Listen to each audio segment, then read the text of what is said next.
vaccine, pero napakadaming patients na may measles, na may tigdas ngayon. So, na more than 100 na yung merong may tigdas, libre naman sana yung bakuna. Kung mabakunahan sana at 9 months old, starting 9 months old, libre. At saka, ang problema sa measles, di ba nagkaroon tayo ng outbreak noong 2019, nung more than 50,000 yung nagkaroon. Ang pinaka-complication nun na tinatawag na subacute sclerosing panencephalitis, may mga patients na kaming ganyan ngayon. Yung subacute sclerosing panencephalitis, parang long-term complication siya ng tigdas. Usually yung mga nagkatigdas noong 2019 na outbreak, yung mga presentation na ngayon, yung seizures na gumaganon-ganon na sila, yung parang panencephalitis. Tapos, ang problema nito is pag nagkaroon ka na ng complication na yun ng tigdas na subacute sclerosing panencephalitis, namamatay. Wala pa talagang nabubuhay sa ganun. So usually mga, mga 5 to 7 years sa measles, pero earlier na marami ng patients dahil nagkaroon tayo ng outbreak.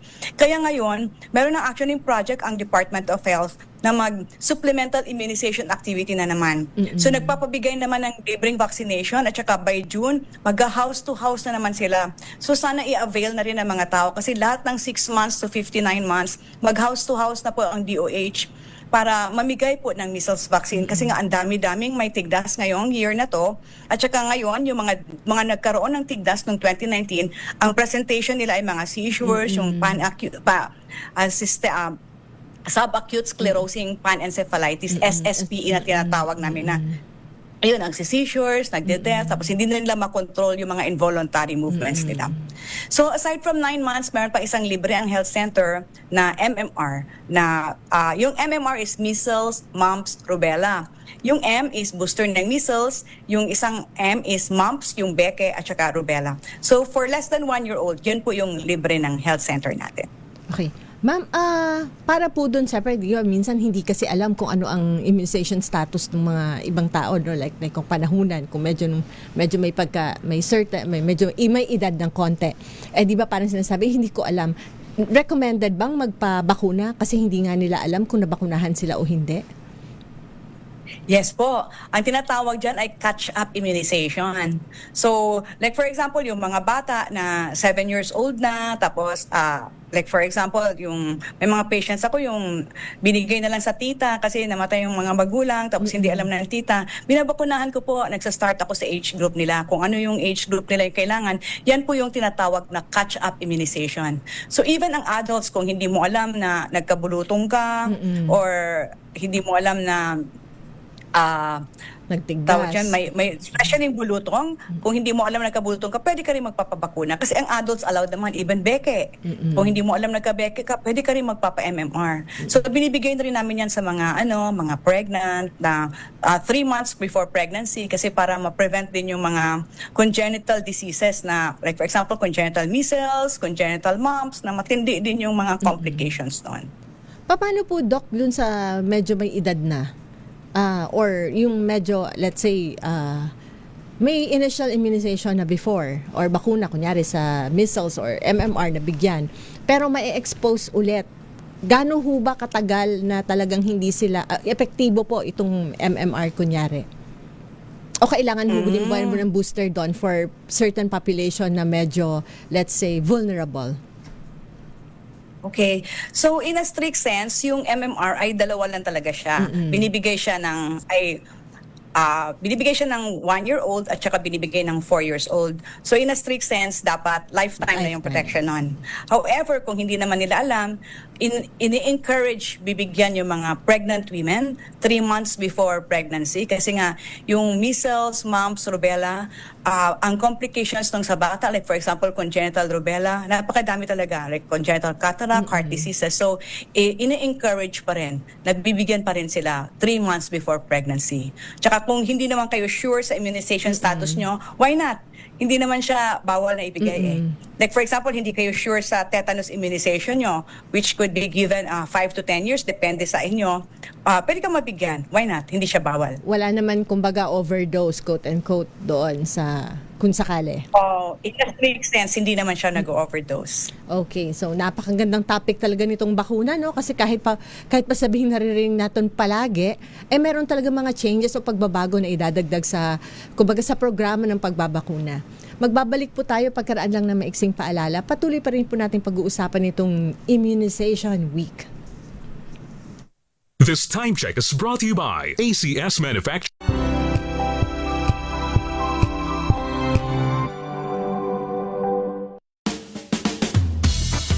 Jiggy Manikad po. Bilang isang broadcaster, mahalaga sa akin ang tamang impormasyon. Sa lahat ng bagay, kahit sa food supplement, mapanuri ako. Kaya dito ako sa subok ng MX3 capsule. Ito'y may alpha, beta at gamma mangosteen. Para sa akin, sigurado ako sa MX3 capsule. Dito ako believe. Mahalagang paalala, ang MX3 capsule ay hindi gamot at hindi dapat gamiting panggamot sa anumang uri ng sakit.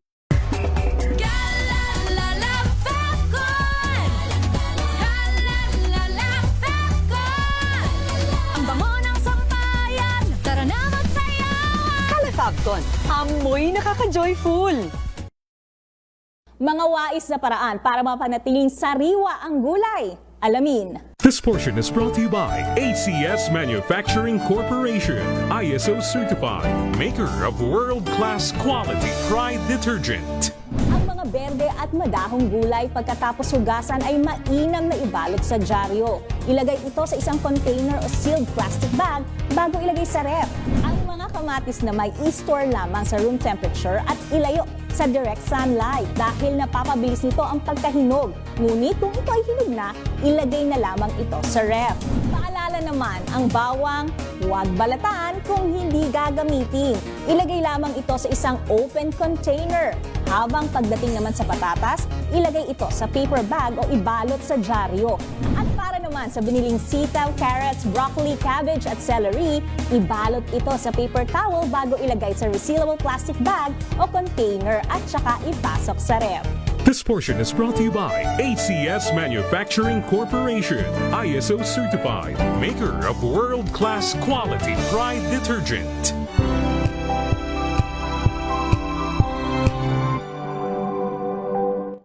Maulan man, no worries na amoy kulog ang damit. Charm Fabcon, bangong pumakabloom, tanggal amoy kulog sa bango ng charm. Kaya gamit ko, Charm Fabcon with Bloom Fresh technology. Kills 99.9% of kulob-causing bacteria. May aroma burst pa of thousands of flowers and berries. Ang sampay sa loob, no amoy kulob. Bangong pumakabloom sa charm. Charm Fabcon. ACS. Sa puso ng kalikasan, natatangi ang prutas ng mangosteen. Ito ay nagtataglay ng antioxidant compounds na alpha, beta at gamma mangosteen. Ang MX3 capsule ay isang food supplement na gawa sa natural na mangosteen. Ito ay tested and proven to help avoid knee joint pain discomfort para iwas-iwas sa sakit with long-term supplementation 2 capsules daily. MX3 capsule, tunay, natural at orihinal. Mahalagang paalala, ang MX3 capsule ay hindi gamot at hindi dapat gamiting panggamot sa anumang uri ng sakit.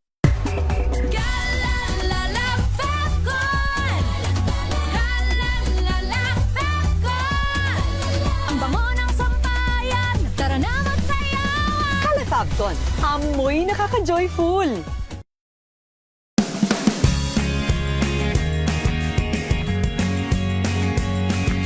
Now we are unboxing MX3 coffee. Each box has 10 sachets of low-acid and sugar-free coffee. You can have it hot or cold. Bring it with you anytime, anywhere. Shop at Lazada, Shopee, and in leading drugstores nationwide.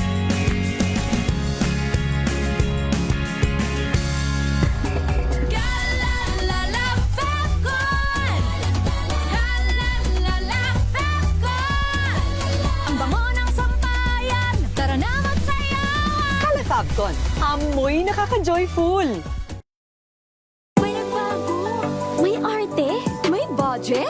Akala nyo lang yon. So solid. White rose papaya, wow, white rose.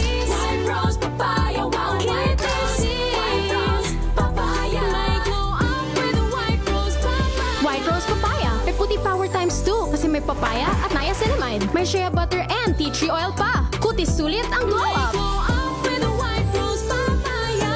White Rose Papaya. Kutis sulit ang glow up. ACS.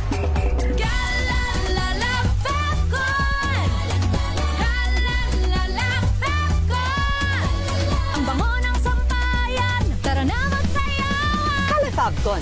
Amoy nakaka-joyful!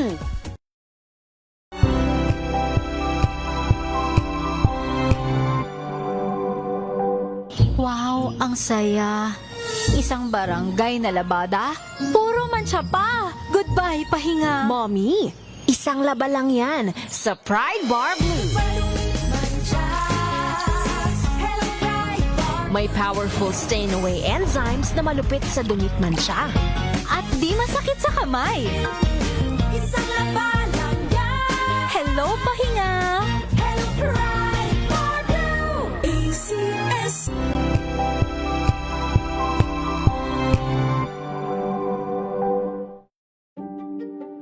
Buklatin ang mga pahina. Pakinggan ang boses ng lipunan. Tunghayan ang mga issue mula sa ibang katayuan. Nakakalungkot kasi deserve ba namin ng ganito? Na hindi nila alam kung ano talaga yung kanilang mga karapatan. Yung gobyerno, tinulungan nila yung kanilang magsasaka. Pinapatahimik tayong lahat using various laws. Through education, kayang-kaya nating baguhin yung ganitong klaseng pag-iisip. Isang kwento, iba't ibang anggulo. Dito, sa Point of View.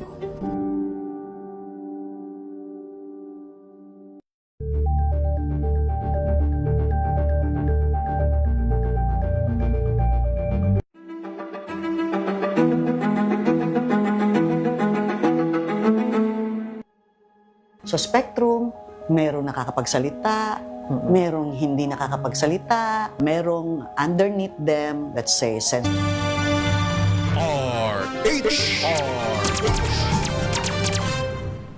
At nagbabalik po tayo sa ating programang Ang Galing Mo, Doc. Kasama niyo pa rin po ako, Dr. Ruby Rosas, at ang ating pong panauhin na si Dr. Annalyn Yen Reyes. Okay, pagbati na po, may mga nagpapabati po sa ating mga nakikinig, no? At mga nanonood. Si Hanzala Bianco Tarambias, Randy Archaga Santis, Romel Paclecaya, Brenato C., Marieta Palma Ombak, Ryan Madariaga, Merlinda Valencia, Mika Mendez, Zabel, Gina Angustia, Celestine Canton, Lalain Paloma, Eduardo Umali, Juvie Ann Valencia, James Ryan Paloma, Jobert Aboy, Luisa May Bisperas, at Kapanalig, Dominic Hasim, shout out daw, Kap at Angel Villa.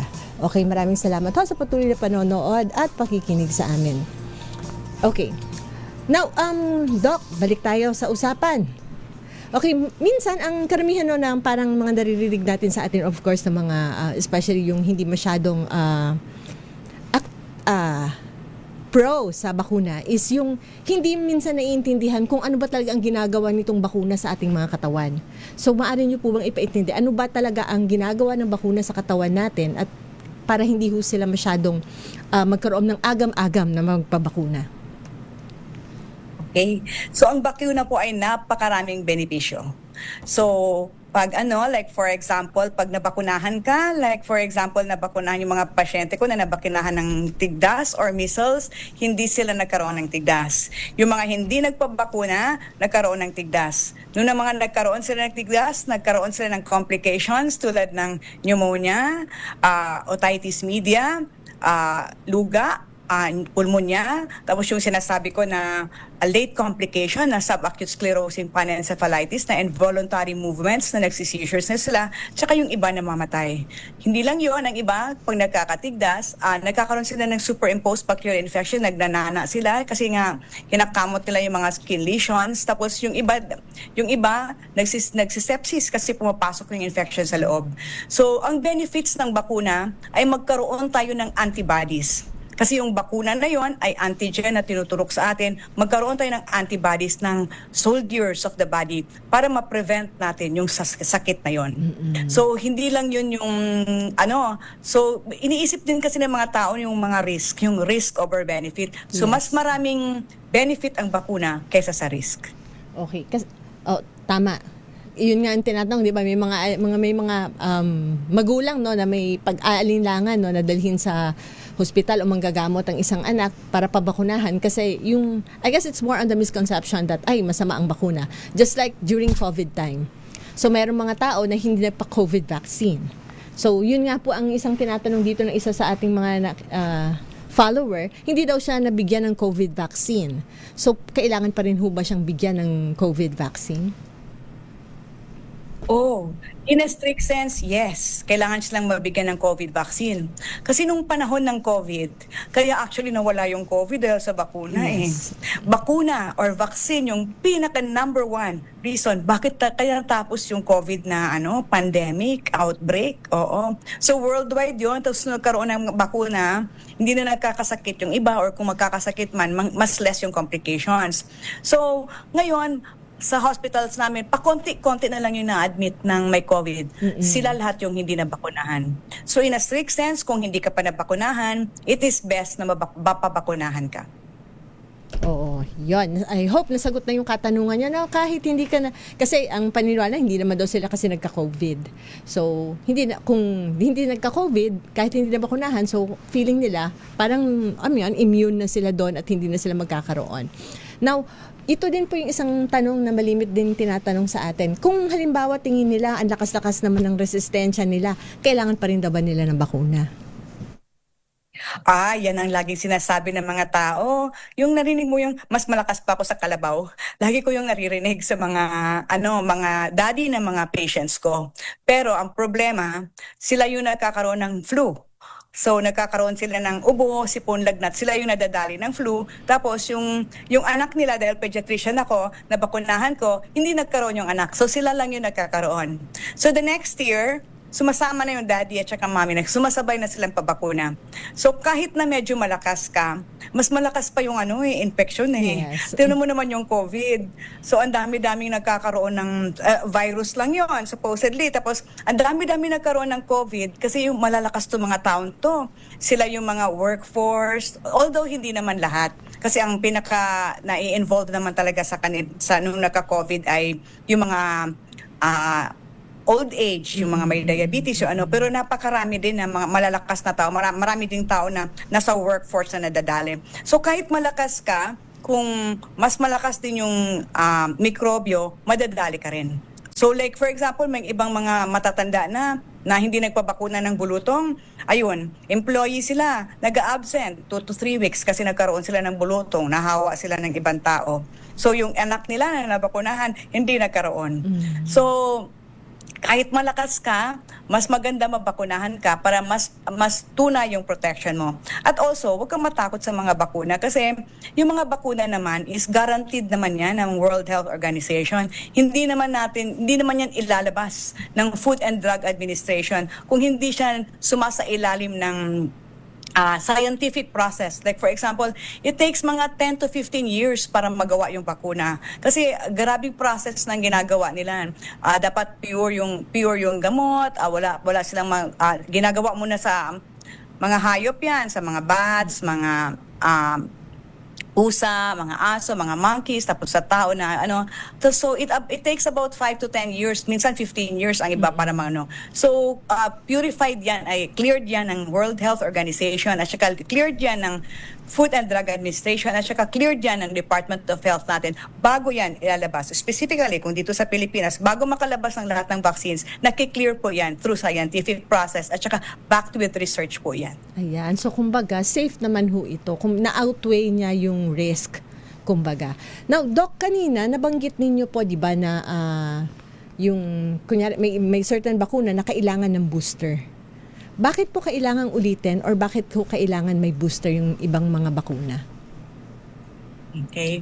So, ang first reaction kasi ng vaccine, may mga specific vaccines kasi na mas maraming booster. So, meron tayong dalawang klaseng vaccine. Meron tayong tinatawag na live vaccine, ang galing siya sa live organism. So, ang iba noon, hindi na kailangan ng booster. Tapos, meron tayong inactivated vaccine or killed vaccine na pag ini-inject mo sa tao, ang primary response ay nagbibuild ka ng antibody. Kaya lang, bumababa yung ibang antibody noon at a specific time. Like, for example, measles. So nakita nila na pagbigay mo ng MMR at 1-year-old, based on studies, may mga 4 years old na nagkaroon. So pagdating ng 4 years old, binabakunahan ulit, nagbo-booster shot sila. So pagdating ng booster shot, pag tinetest yung blood nila, yung antibody, yung antibodies against measles, mas tumataas. Yun na yung secondary antibody response. So may mga specific vaccines based on studies na bibigyan sila ng booster para mas tumaas yung antibody response kasi nakikita na bumababa sila in time. So may mga specific lang. So pero iba-iba yon. Like for example, DPT, binibigay siya ng 6 months, ibibigyan pa siya ng bibigay siya ng 6 weeks, bibigay pa ng 10 weeks, at saka 14 weeks. Pagkatapos, ibu-booster pa ng 1 year, 8 months. Kasi booster tayo ng booster. Pero ang tetanus, for example, bumababa kasi siya in 5 to 10 years. So mas maganda mabibigyan ka ng booster every 5 to 10 years. Pero ang flu, kakaiba naman yon. Kasi yung flu naman, hindi booster ang tawag doon. Yearly siya. So, yung binigay mo na flu sa'yo noong 2025, gumagamit yun ng flu strains for 2025. Pagdating ng 2026, lalo na ngayon, may flu vaccine na dumating sa Pilipinas, yung 2026 strain na naman yung dumarating. So hindi siya booster kundi yearly talaga siyang binibigay. Kasi another strain na naman yung ibibigay sa iyo. So kahit na like for example yung iba yung lalo na ngayon na dumating na yung flu sa Philippines kasi nga ang flu strain na dumating ay 2026 strain. So pag dumating yung 2026 strain sa April, mas maganda mabigyan ka na ngayon. Kasi yung iba yung sinasabi na nabigyan ako ng November. So dapat November next year. Mali po yun.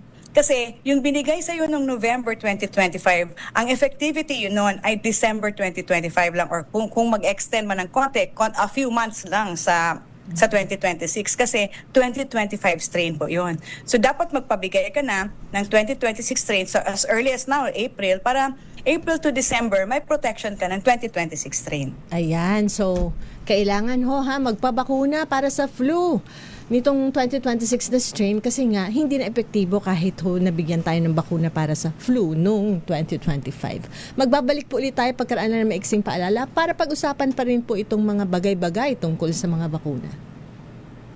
Ang oras na yan ay hatid sa inyo.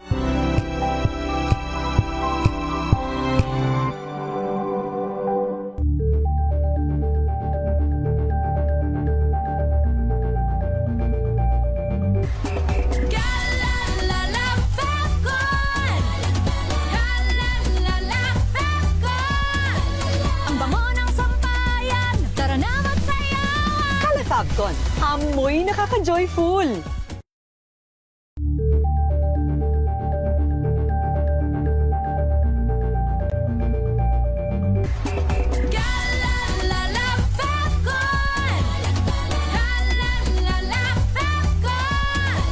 Ang bango ng sampayan, tara na magsayawan! Kala Fabcon, amoy nakaka-joyful!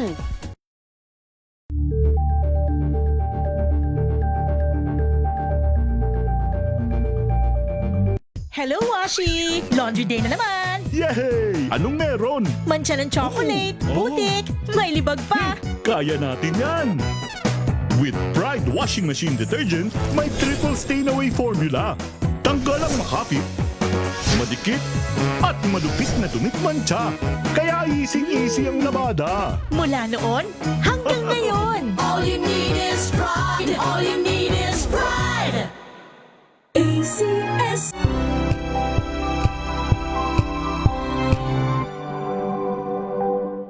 challenges na nangyayari na hindi nila ma-express. So, meron silang magiging action na sa tingin ng iba, hindi tama or hindi kaaya-aya. After several nights of crying, that kahit habang umiiyak pa ako, that I have to do something as a mother. I have to find out what we can do for him. Ang gusto po natin ay ma-empower. Ma-empower ang mga Filipinos on the spectrum to become the best that they can and that they can be self-reliant, independent, productive, at socially accepted members ng isang Autism OK Philippines.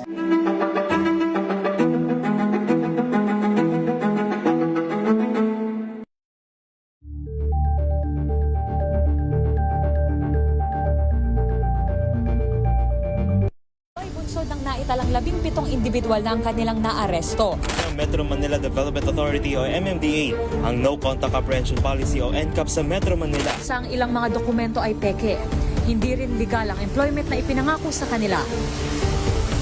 Sa mata ng batas, mananagot ang sangkot at